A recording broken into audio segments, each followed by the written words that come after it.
Olá pessoal, aqui é o professor Baroni, sejam bem-vindos ao nosso quadro aqui de perguntas e respostas, 5 dúvidas, 5 perguntas, 5 respostas, vocês gostam tanto desse quadro, e hoje 5 temas importantes, fiquem comigo até o final, que é uma das perguntas, como calcular o preço teto. A gente fez uma planilha bem simples aqui que vai ajudar vocês.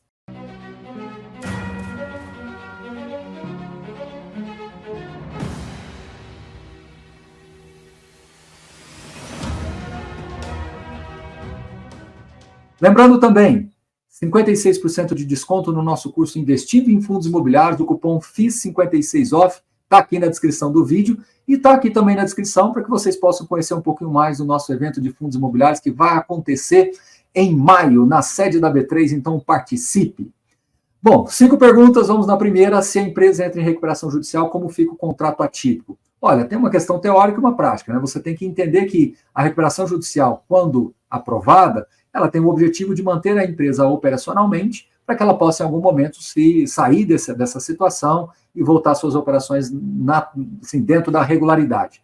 O ponto é que existe uma questão teórica e prática. Às vezes, ao longo do curso aí dessa recuperação judicial, vai ter que se ajustar o fluxo de pagamentos desses aluguéis, talvez vai ter uma saída antecipada e essa multa vai ter que ser ajustada de alguma forma, vai ter que se executar alguma garantia, uma carta-fiança ou algum outro objeto que foi dado em garantia na hora da formulação do contrato. Então, existem casos e casos. Você vai ter que olhar um a um e o gestor vai sempre informando ali dentro dos desdobramentos desse plano de recuperação o que efetivamente vai acontecer. Fato é que alguns contratos, mesmo com a empresa em recuperação judicial, eles continuam vigentes, continuam sendo pagos. Em outros casos, às vezes você tem ali alguns meses de ajuste, enquanto está nessa fase da construção da recuperação judicial, né, da aprovação e de alguns ajustes ali frente a alguns credores, e depois também se regulariza e segue o fluxo. Então, caso a caso, tá certo?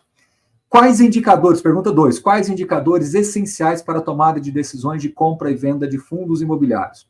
Difícil resposta, né? Então, esse quadro de 5 dúvidas aqui tem vários questionamentos aqui bem importantes e com uma série de pontuações adicionais. Eu sempre digo que investir em fundo imobiliário não é muito matricial, ele é mais transversal. Se você vai nessa ideia de sempre montar indicadores, né? Então você vai combinando indicadores e ali sair o resultado da sua decisão de compra ou venda, na minha visão, ela acaba se tornando incompleta. Por mais que eu traga para você aqui sobre PVP, yield, vacância, inadimplência, taxa média ponderada, prazo médio de contrato, calendário de revisionais, então você tem índice de liquidez, índice de alavancagem, você tem vários indicadores que realmente são importantes de serem observados, mas não são fatores decisivos, então você tem que entender mais transversalmente, você tem que olhar para os indicadores, entender o contexto do fundo, entender o perfil e a tese de investimentos daquele fundo, entender o tipo de portfólio que aquele fundo gosta de alcançar, que tipo de locatário, que tipo de devedor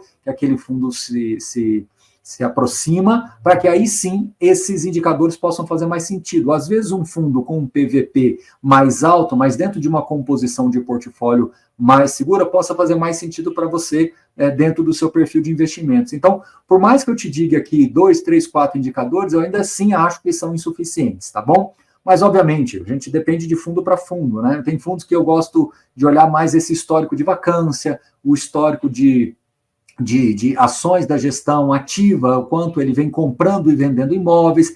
Então, não são indicadores muito óbvios que você vai pegar numa tela de um software, né? Uma tela de um programa, uma tela de um site, que vai ali fazer uma espécie de um filtro para você e falar, olha, esses são os melhores com base nesses indicadores.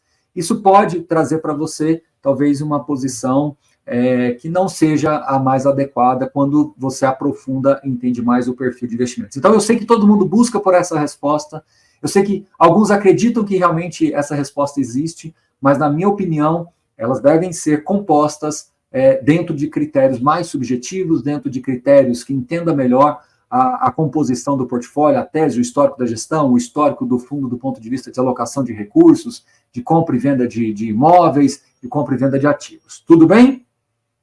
Questão número 3. O que devo fazer diante de taxas caras nas ofertas? Como eu falei, pessoal, muitos temas aqui nesse quadro de hoje importantes para vocês.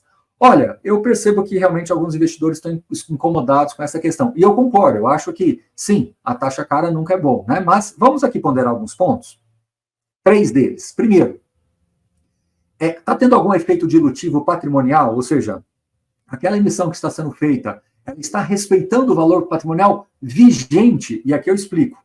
Fundo de tijolo, ele faz reavaliações patrimoniais, às vezes, 2 vezes por ano, uma vez por ano ou 2 vezes. Então, entre uma avaliação e outra, quando se faz uma emissão, sempre vai ficar aquela sensação por parte do cotista de que teria que esperar a próxima. Mas entre a próxima e a outra também vai ter algum momento que você vai ter uma emissão. Então, sempre vai ficar essa sensação de que você deveria esperar uma reavaliação patrimonial para fazer. E casar exatamente a reavaliação patrimonial com o calendário de oferta, com o pipeline disponível, é uma combinação que talvez não vai funcionar na grande maioria das vezes. Então, para esse tipo de situação, eu gosto de dizer, olha o valor patrimonial vigente, né? Aquele que está naquele momento. Está tendo algum efeito dilutivo? Não. Então, primeiro, cheque aí. Checamos, não está tendo nenhum fator dilutivo. Essa emissão, de acordo com o estudo de viabilidade, de acordo com o pipeline que está sendo trazido para o fundo, tem perspectiva da sua renda diminuir? Não. Pelo contrário, ela pode até melhorar, porque vai abrir espaço para uma gestão ativa, vai abrir espaço para trazer ativos que o cap rate de entrada está sendo maior do que o cap rate vigente, então não tem espaço para queda de rendimentos e abre, inclusive, espaço para aumento de renda, seja pelo cap rate maior, ou seja, por abrir espaço para novas reciclagens, para novos ciclos de desinvestimentos, uma vez que ativos novos estão entrando. Então, segundo ponto, check. Agora, vamos para o terceiro e último. Essas taxas estão sendo oneradas na base atual, estão sendo cobradas pela base atual? Ou seja, se você ficar literalmente de braços cruzados, não fizer nada, o seu patrimônio está sendo impactado do ponto de vista de custo, não de patrimônio, valor patrimonial, mas de custo. Está tendo algum impacto no fluxo de caixa do seu fundo? Quando você olhar ali uma demonstração financeira, vai não ter custos de ofertas milionários que estão sendo marcados pelo fundo, ou isso está sendo externo? Quem está pagando é o novo cotista, é quem está entrando, quem está querendo participar da oferta. Se for quem quiser participar da oferta, se for exógeno, se for externo, também você não deve se preocupar. Check, final. Então você tem 3 pontos aí. Dilui patrimônio? Não. Dilui sua renda? Não. Aí, inclusive, aumenta, né, tem um potencial aumento, como eu falei, de reciclagem ou de cap rate maior. E o terceiro, você não está sendo onerado. Então, aqui eu pergunto para vocês, você é obrigado a participar de uma oferta? Você não é obrigado. Um fundo de 3, 4, 5, 6, 7 bilhões de reais vai ser cada vez mais comum essas ofertas virem a mercado e você simplesmente deixar passar. Às vezes o preço está muito próximo do secundário, você não deve se incomodar com isso, porque você não é obrigado a participar da oferta. Então você está recebendo uma dor, você está recebendo um incômodo de algo que nem precisaria se preocupar, né? Você não é obrigado a participar de todas as ofertas. E se você olhar agora, nesse exato momento, se você olhar agora na sua carteira, muito possivelmente você vai ter uma meia dúzia de fundos aí que ou estão em oferta, ou acabaram de terminar a oferta, ou estão para iniciar uma oferta. E olha que eu estou sendo conservador, pode até ser mais do que meia dúzia aí. Então, vai ser cada vez mais comum, ainda mais agora o mercado melhorando, os juros caindo, os fundos irem fazendo ofertas, e você não é obrigado a participar delas, respeitando esses 3 itens que eu falei aqui. Então, se esses 3 itens estiverem sendo cumpridos, você está trazendo uma dor que não existe para você, tá bom? Agora, e o novo investidor que for entrar? Bom, o novo investidor é uma questão dele decidir se uma assessoria, uma consultoria vai atrás e oferecer esse fundo para ele e ele arcar com esse custo. Isso não tem a ver com você, com a sua dor, com o seu patrimônio, com a sua decisão de investimentos. Ah, Baroni, mas está muito próximo do mercado secundário e da oferta, e daí? O que isso muda para você? Para você é indiferente. Se você quiser comprar o fundo no mercado secundário ou primário, faz aquela continha ali entre 1 e 2 rendimentos, né? E se vale a pena ou não você entrar na oferta ou comprar direto no secundário, não muda absolutamente nada, ou não deveria mudar absolutamente nada na sua decisão de investimentos, tudo bem? Então fica essa reflexão para vocês, não traga uma dor para você que não é sua, não traga uma dor que não existe para você. Agora, ofertas bilionárias, elas precisam de uma força, um alcance de distribuição muito forte. e isso acaba tendo que ser remunerado para que essas ofertas sejam colocadas. Tudo bem, isso faz parte da indústria de fundos imobiliários desde sempre. Só que no passado, às vezes a gente vê ofertas abaixo de patrimonial, esses custos sendo colocados para dentro, essa realidade veio mudando, e hoje ainda existe alguns que vão por esse caminho, mas a indústria já trata de criticá-los, a indústria já trata de mostrar que não é esse o caminho que deveria ser seguido, e nós aqui vamos cumprir o nosso papel de mostrar quando isso também acontece, de mostrar quando isso acontece e trazer para vocês sempre uma visão madura daquilo que a gente tem chegando para aquela oferta. E volto a repetir, respeitando essas condições, ninguém é obrigado a participar de ofertas. Eu vejo uma certa ansiedade de alguns assinantes, de alguns investidores, com essa ansiedade de querer participar da oferta. Às vezes não, às vezes a oferta ela é interessante, mas ela não precisa ser acomodada dentro dos seus aportes mensais. Agora, em algum momento pode acontecer de você ter ofertas em que o preço esteja bem distante, então no secundário você vai estar negociando com 10%, 15% de diferença do preço aqui, aí você tem estratégias subjacentes para poder se aproveitar desse tipo de oferta, mesmo com custos altos, você consegue diluir isso com outros tipos de subestratégias de arbitragem e por aí vai. Mas isso é uma outra história, deixa para um outro vídeo, numa outra circunstância, num outro contexto, tá bom?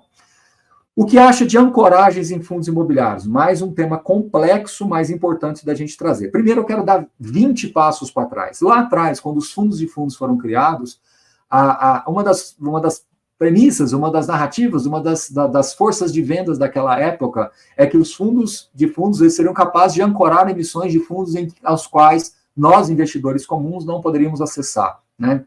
Então, ofertas de fundos que estavam vindo ao mercado, sem liquidez, exclusiva para investidores profissionais. Então, muitos dos fundos foram constituídos com essa prerrogativa. Então, ancorar ofertas de fundos imobiliários é uma história que existe há anos, né? Só que naquele momento éramos menos de 100 mil investidores. Então, esse assunto não reverberava, desculpe, com a tamanha com tamanho alcance como a gente vê hoje, né?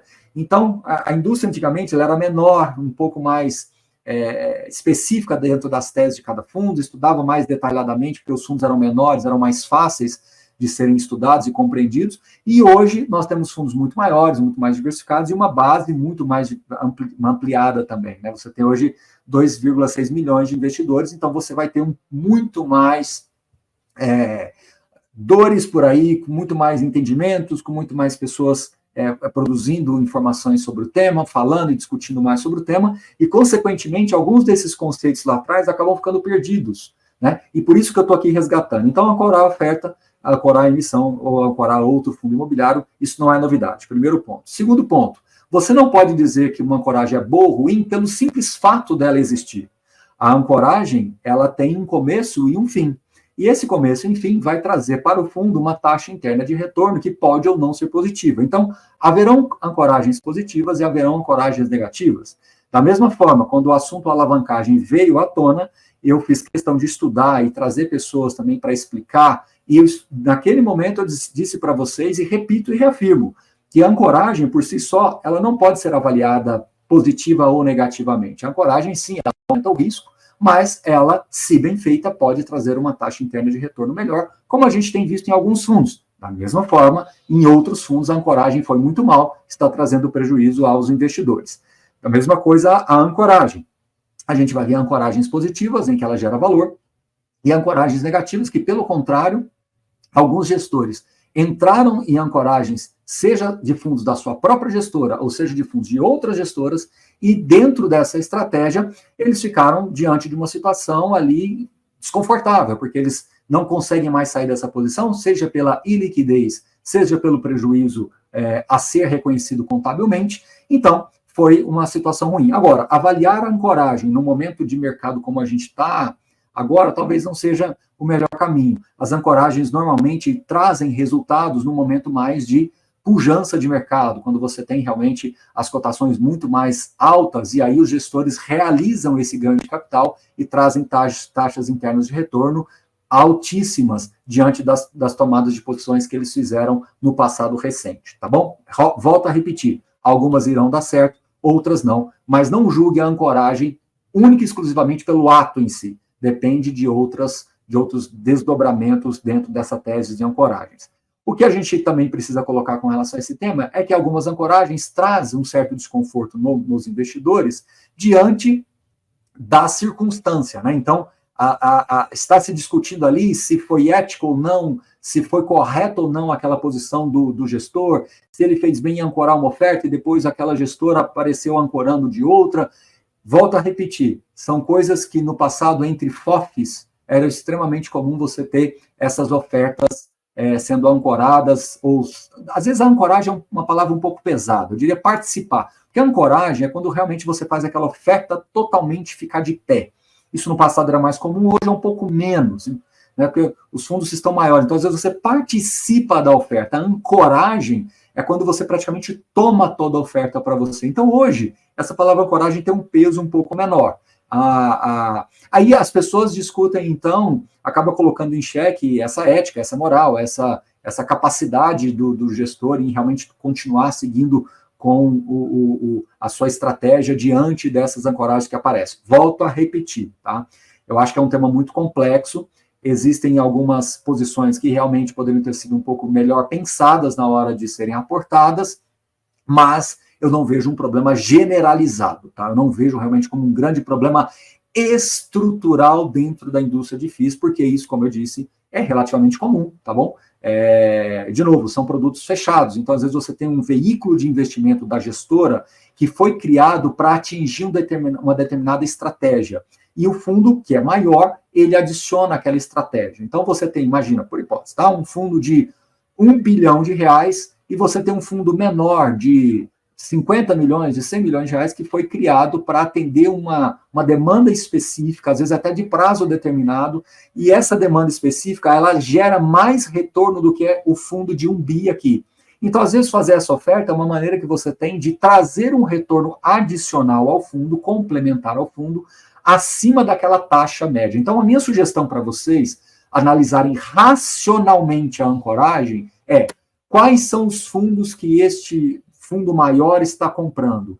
Veja a taxa média desses que foram comprados. Ela está superior à taxa média do próprio fundo? Se isso estiver acontecendo, mesmo que às vezes a questão de preço te incomode um pouco, mas ele está gerando implicitamente mais reais por cota para você. E em algum momento haverá desinvestimentos, e esses desinvestimentos, aí sim com uma taxa interna de retorno positiva ou não, tá bom? Então, esta é a visão que eu trago para vocês sobre esse tema. Eu sei que é um tema complexo, eu sei que é um tema que às vezes a gente vai ter que voltar um pouquinho depois nele, eu sei que ele gera polêmica, porque as pessoas querem uma resposta sim ou não, querem uma resposta de certo e errado, e de 8 ou 80, né? E eu não acredito muito nisso em nenhuma questão que envolva investimentos. Eu não acho que nada é certo ou errado, nada é totalmente correto, totalmente errado dentro de uma tese de investimentos. Eu acho que tem teses mais ou menos arriscadas, teses que têm maiores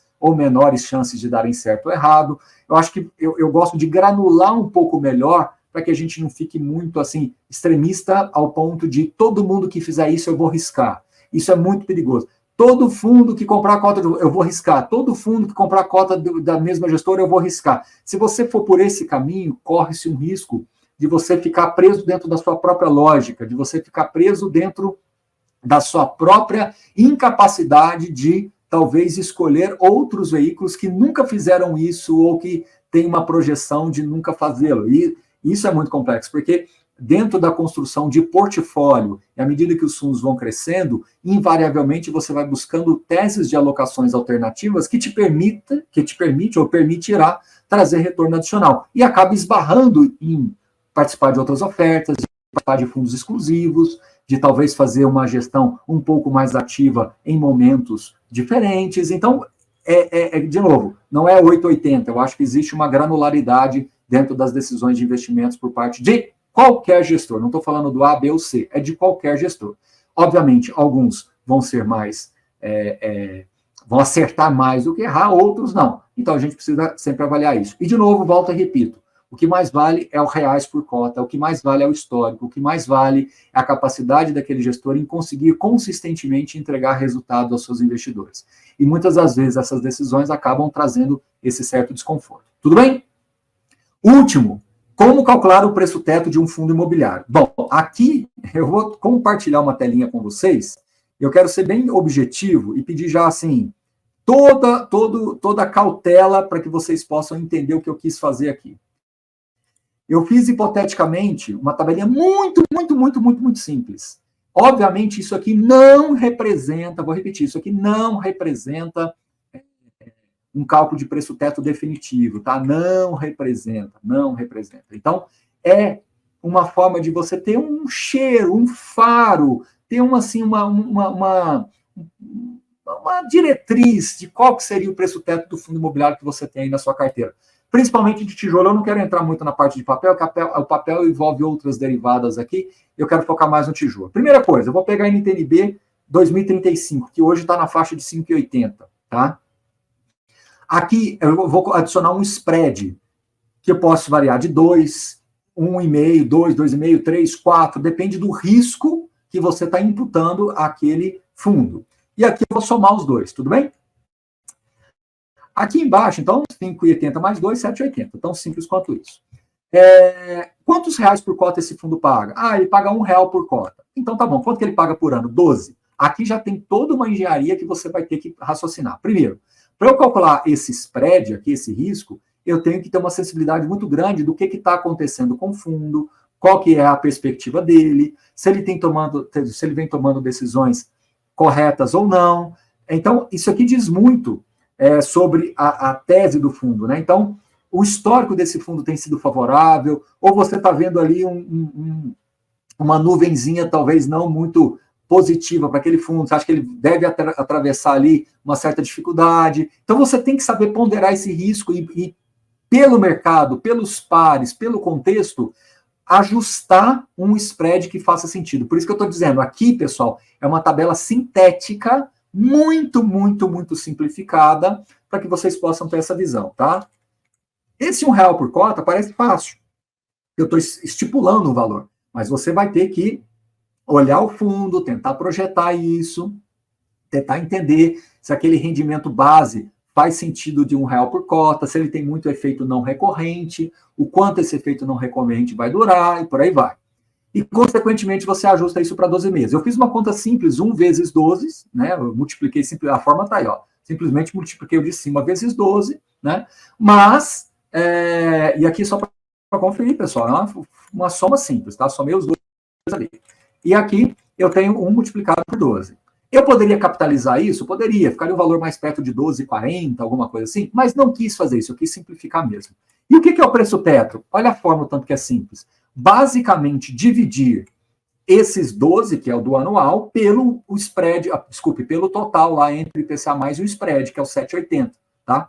Para você fazer a conta aí, aqui no Excel ele vai fazer automático para você, mas para fazer a conta, se você quiser fazer na calculadora, 7,80% é 0,078, né?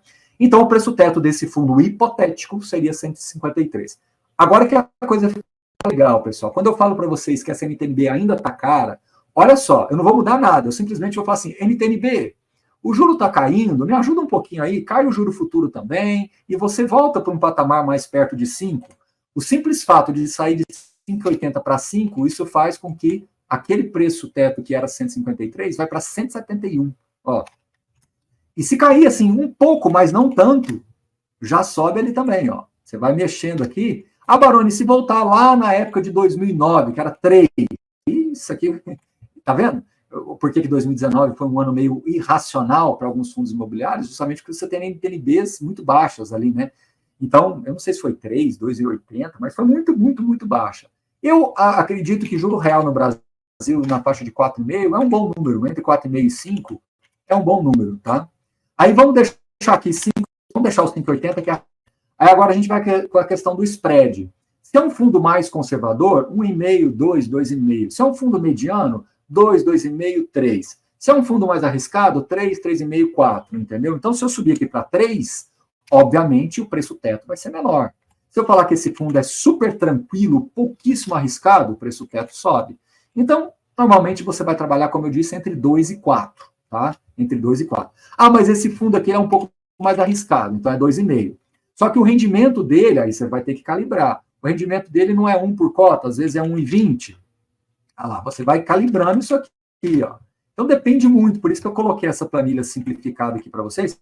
Pessoal, eu não vou colocar aqui para vocês fazerem download, que é tão simples, tá? Ó, IPCA, você vai pegar o IPCA+, colocar o spread aleatório que você julga aí pro aleatório não, desculpa. É um número aleatório no sentido de que assim, vai variar, mas vai ser de acordo com o risco que você pretende aí, tá? Aqui vai somar, aqui você vai ter um rendimento mensal, aqui que não tem como eu falar para vocês como é que eu vou fazer aqui agora, porque eu vou ter que estudar esse fundo, ver quanto que... Ah, Barone, ele está pagando R$1, mas o recorrente dele é 0,90, então eu quero ser conservador, eu quero simular que tudo que é não recorrente não vai entrar aqui no meu preço teto, então você abaixa para o 0,90. Então, aqui que entra, como a gente fala, né, que você tem que ter alguns cuidados. Lembra a história do indicador, na pergunta que fizeram aqui? Né? Se eu fico considerando muito essa questão de indicador, né, de repente eu posso estar com efeitos não recorrentes que eu não estou vendo, por isso que você tem que colocar a lupa no fundo, né? E a questão do ano, obviamente você está tentando trabalhar uma média, às vezes ele vai começar com 90, mas no segundo semestre você entende que ele vai pagar um e pouco, porque tem reajustes contratuais, tem uma venda que vai acontecer, que vai receber uma parcela, não sei, tem que olhar caso a caso. Então, na média, às vezes vai ser 1,05. Aí você vai percebendo que o preço teto aqui vai sendo recalculado. O preço teto, de novo, é o reais por cota, dividido pelo total aqui, que é o spread dos dois aqui, tá bom? Bom, é isso. Espero que vocês tenham gostado do nosso vídeo. Mais uma vez, lembro, fiz 56% off. Está aqui na descrição, vocês podem acessar. Hoje ficou um pouquinho mais longo o nosso 5 dúvidas, mas acho que foram temas muito relevantes que vale vocês conferirem, tá bom? Espero que vocês gostem, compartilhem com os amigos. Deixa aqui seu comentário também sobre esses temas. Eu sei que alguns são polêmicos, mas eu tentei trazer uma certa amplitude aí. Depois a gente pode até aprofundar em algum deles. De novo, essa questão do preço teto, ela é super genérica. Você tem que explorar um pouquinho mais cada um deles ali, mas é uma boa referência para vocês terem uma base ali de comparação, tá bom? E também lembro a todos vocês, nosso evento aí em maio agora, na sede da B3, então tá também na descrição aqui do vídeo. No mais, um grande abraço, uma boa semana e até a próxima. Valeu!